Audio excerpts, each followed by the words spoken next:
میں ہوں محمد ارشد ساجد. میرے پیارے دوستو السلام علیکم.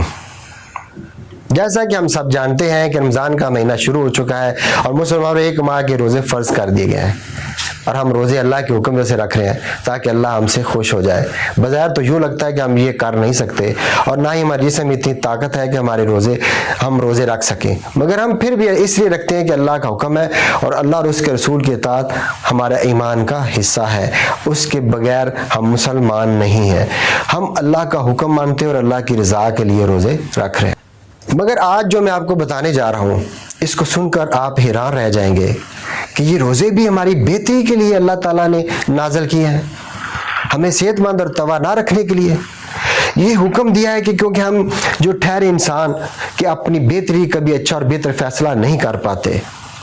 ہم تو صرف وہی بہتر سمجھتے ہیں جو دل کو یا عادت کو اچھا لگے، حالانکہ ہم کو واضح معلوم ہوتا ہے کہ یہ کام غلط ہے پھر بھی ہم کرتے ہیں، جیسے ہم تمباکو نوشی، شراب نوشی اور غلط کام. اللہ تعالیٰ ہم کو صحیح کام کرنے کی توفیق عطا فرمائے. دوستو آج میں روزے کے فائدے بتانے جا رہا ہوں، وہ پہلے آپ نے نہیں سنی ہوگی. امید ہے کہ آپ کو بہت پسند آئے گی، اس لیے اس کو آخر تک دیکھنا اور اگر پسند آئے تو شیئر لازمی کرنا اور سبسکرائب اور لائک کرنا مت بھولے گا.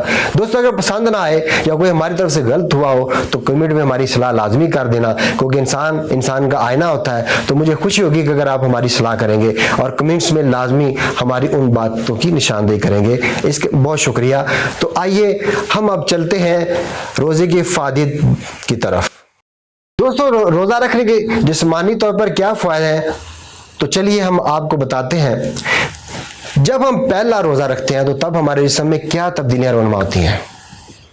پہلے مرحلے کے اندر یعنی پہلے سے دوسرے روزے کے درمیان میں ہمارے جسم میں بلڈ شوگر لیول گر جاتا ہے، یعنی خون میں چینی کے مؤثر اثرات کا درجہ کم ہو جاتا ہے، دھڑکن سست ہو جاتی ہے اور بلڈ پریشر بھی کم ہو جاتا ہے. اس کے ساتھ ساتھ ہمارے اعصاب جمع شدہ گلائکوجن کو آزاد کر دیتے ہیں، جس کی وجہ سے جسمانی کمزوری کا احساس ہوتا ہے، چونکہ جسم میں زہریلے مادوں کی صفائی شروع ہو چکی ہوتی ہے، جس کی وجہ سے سر درد، سر کا چکرانا، منہ سے بدبو آنا شروع ہو جاتی ہے اور زبان پر مواد جمع ہو جاتا ہے.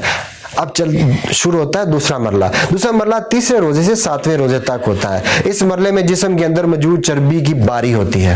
فالتو چربی کو ہمارا جسم اس فالتو چربی کو توانائی کے لیے استعمال کرتا ہے. یہ چربی پہلے تو گلوکوز میں تبدیل ہوتی ہے، جس کی وجہ سے بعض افراد کی جلد ملائم اور چکنی محسوس ہوتی ہے، جسم بھوک کا عادی ہونا شروع ہو جاتا ہے. اس طرح سال بھر مصروف رہنے والا ہمارا نظام اب رخصت مناتا ہے، جس کی اسے اشد ضرورت ہوتی ہے. اس مرحلہ میں جسم میں خون کے اندر سفید خون میں اضافہ ہونا شروع ہو جاتا ہے، جس وجہ سے ہمارے جسم کی قوت مدافعت میں اضافہ ہوتا ہے. پھر زہریلے مادوں کی صفائی ہونا شروع ہو جاتی ہے. تو اس دوران ہو سکتا ہے روزہ دار کے پھیپھڑوں میں ہلکی سی تکلیف بھی ہو. اس کے علاوہ انتڑیوں اور قولون کی مرمت شروع ہو جاتی ہے، یعنی اگر اس کے اندر سوزش یا کوئی بھی ڈیفیکٹ ہوتا ہے اب وہ ٹھیک ہونے جا رہا ہے اور انتڑیوں کے ساتھ فاضل مادے جو چمٹے ہوتے ہیں اب وہ ڈھیلے پڑنے شروع ہو گئے ہیں اور آخر کار وہ چند دنوں کے اندر آپ کے جسم سے خارج ہو کر آپ کی انتڑیوں کو صاف کرنے کا موقع. اب شروع ہوتا ہے تیسرا مرحلہ 8ویں سے 15 روزے تک.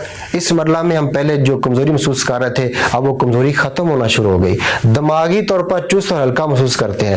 ہو سکتا ہے پرانی چوٹ یا زخم محسوس ہونا شروع ہو جائے، جو اس بات کی دلیل ہے کہ اب ہمارا جسم اپنے دفاع کے لیے پہلے سے زیادہ فعال اور مضبوط ہو چکا ہے. جسم اپنے مردہ یا کینسر شدہ سیل کو کھانا شروع کر دیتا ہے، جسے عمومی حالت میں ہم کیموتھراپی کے ساتھ ہم اس کی صفائی کراتے ہیں، جو بڑا مہنگا عمل ہے، لیکن روزے کے ذریعے یہ قدرتی طور پر ٹھیک ہونے جا رہا ہے. اس کی وجہ سے کلیات سے پرانی تکلیف اور درد کا احساس جسم بڑھ جاتا ہے. اعصاب اور ٹانگوں میں تناؤ اس عمل کی نشانی ہے.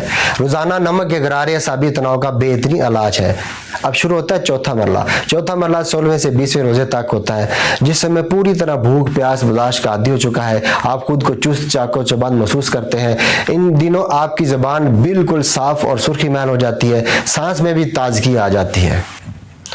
جسم کے سارے زہریلے مادوں خاتمہ ہو چکا ہے. نظام ہاضمہ کی مرمت مکمل ہو چکی ہے. جسم میں فالتو چربی اور فاسد مادوں کا خراج مکمل ہو چکا ہے. بدن اپنی پوری طاقت کے ساتھ اپنے فرائض ادا کرنا شروع کر دیتا ہے. 20ویں روزے کے بعد دماغ اور یادداشت تیز ہو جاتے ہیں. توجہ اور سوچ کو مرکوز کرنے کی صلاحیت بڑھ جاتی ہے. بلا شبہ بدن اور روح تیسرے عشرے کی برکات کو بھرپور انداز سے ادا کرنے کے قابل ہو جاتی ہے.